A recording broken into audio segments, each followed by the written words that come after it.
ज्ञान मिलेगा जैसा और जीवन लक्ष्य बनेगा वैसा। और बेटा बेटी एक समान, दोनों को दो शिक्षा और ज्ञान। आज शिक्षा और ज्ञान बांटने की जरूरत है। जब बांटोगे तभी आप आगे बढ़ पाओगे, अपने परिवार को आगे बढ़ा पाओगे ना। अब भैया जब आप खुद भी नहीं जानोगे तो कैसे दूसरे को जनाओगे। बस सही, आपको जान गए आज के बाद हम सब लोग मोहल्लों वालों को बताएंगे। क्या बताओगे? डस्टबिन में कूड़ा डाले, गली घर न डाले। बिल्कुल सही बात है कि इधर उधर कूड़ा बिल्कुल भी ना फैलाए, कूड़ेदान में कूड़ा डाले और कूड़े वाले को ही कूड़ा दे। सुबह नगर निगम की गाड़ी आती है, उठा के कूड़ा कचरा उसी में पलट दो आराम से। चौथी बात एक आपको ये करनी होगी कि अधिक जानकारी के लिए आप अपने मोबाइल में स्वच्छता ऐप डाउनलोड कर लो। चौथी बात आपको जो है ना उससे भी अधिक जानकारी चाहिए। स्वच्छता ऐप में ये रहता है कि जो भी जानकारी छूटती है आपको वो मिलती रहेंगी।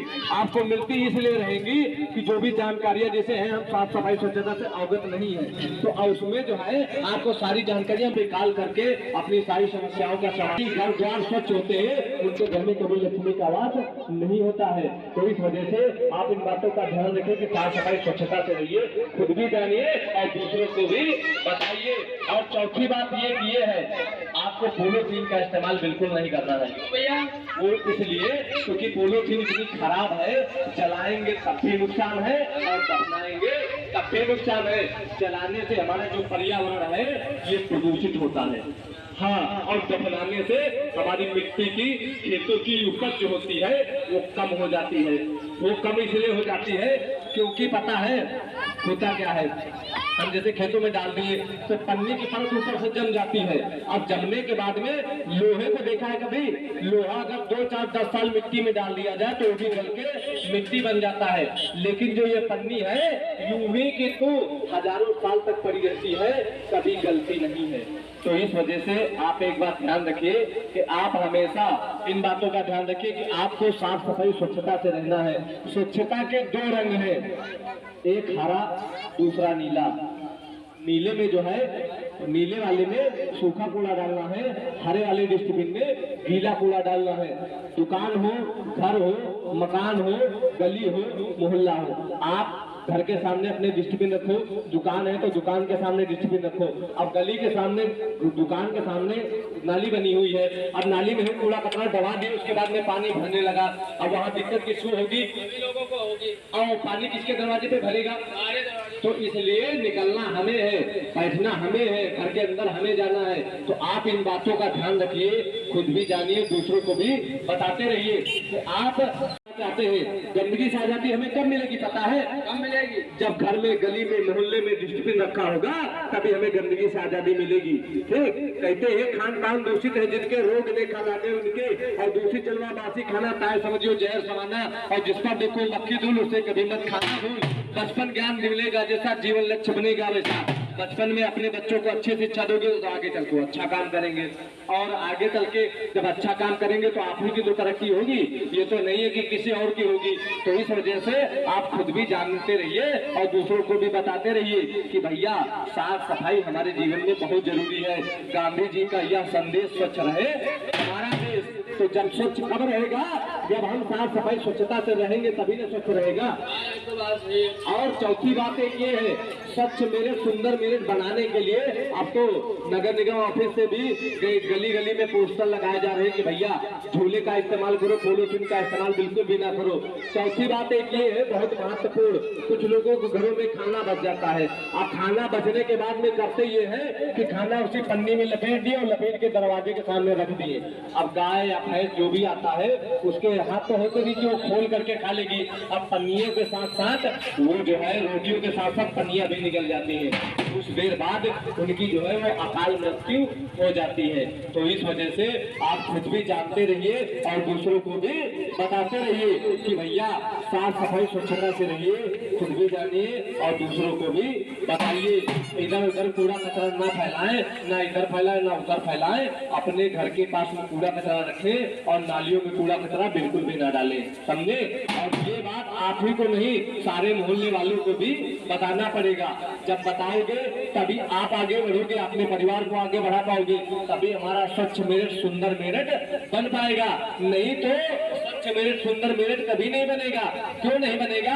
क्योंकि हम लोग इतनी गंदगी करने पे उतारू हो गए हैं। हम देखते हैं रोज झाड़ू सभी लोग अपने घरों में लगाते हैं, गली भी साफ करते हैं, मोहल्ला भी साफ करते हैं, लेकिन होता ऐसा है ना, जैसे नालियों में न डाल करके वही कूड़ा डस्टबिन में डाल दे और डालने के बाद में अपनी जिम्मेदारी अपने हाथ में उठा दे। जिम्मेदारी का मतलब ये होता है, जैसे हमारी जिम्मेदारी बनती है कि जिम्मेदारी जैसे परिवार की जिम्मेदारी उठाते हैं, वैसे हम अपने घर का कूड़ा कचरा भी अपनी जिम्मेदारी को डस्टबिन में डालने के बाद में कूड़े वाले को उठा के दिखा देते। हमारे घर भी साफ, गली भी साफ, मोहल्ला भी साफ और सारे जो है सोसाइटी साफ सुथरी हो जाएगी। अब और क्या चाहिए हम लोगों को? साफ सफाई स्वच्छता से रहेंगे तभी हमारे बच्चों का विकास होगा, तभी हमारे परिवार का विकास होगा, तभी हमारा देश आगे बढ़ पाएगा। नमस्ते नमस्ते, गले में पीटी उटी टांगे हो, देखो नमस्ते भी नहीं कर रहे भैया, कहाँ बताएं? देखो कितना उल्टा टेढ़ा जमाना आ गया है। हमारा जो है ना, एक नाम है, एक लड़का है जिसका नाम है संता संतलाल, और भैया कहाँ बतावे उसके बहुत बुरे हैं हाल। और एक हमारा दोस्त है जिसका नाम है बंटा बनवारी लाल, लेकिन भैया कहाँ बतावे उसके हाल। हम कह रहे हैं उनसे कि उनसे मार्केट ना मिल पाए, और मिलने की तो बहुत दूर की बात है, अब अभी तक देखो उनके दर्शन तक नहीं हुए हैं। ये आदमी नहीं, एकदम गवाले जान हो रहा है। जब भी इससे मिलने के लिए कहो तो इधर उधर का बहाना बता के निकल जाता है। लेकिन क्या बताओ भैया जो है ना, आज हमको आने दो और आज उसको आने दो, आज हम उसका दिमाग एकदम सही कर देंगे। अरे भाई संता संतलाल, अरे भैया संता,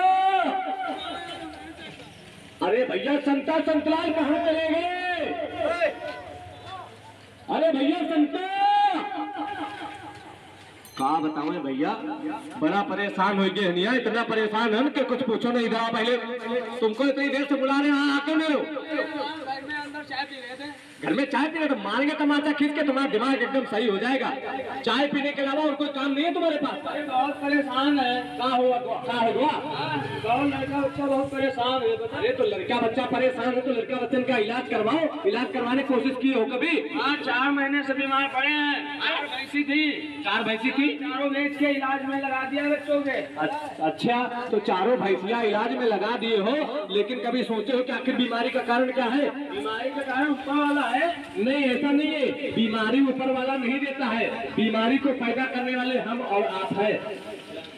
पता है कैसे?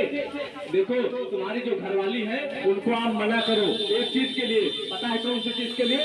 उनको मना करो, नालियों में कूड़ा कचरा बिल्कुल भी ना डाले।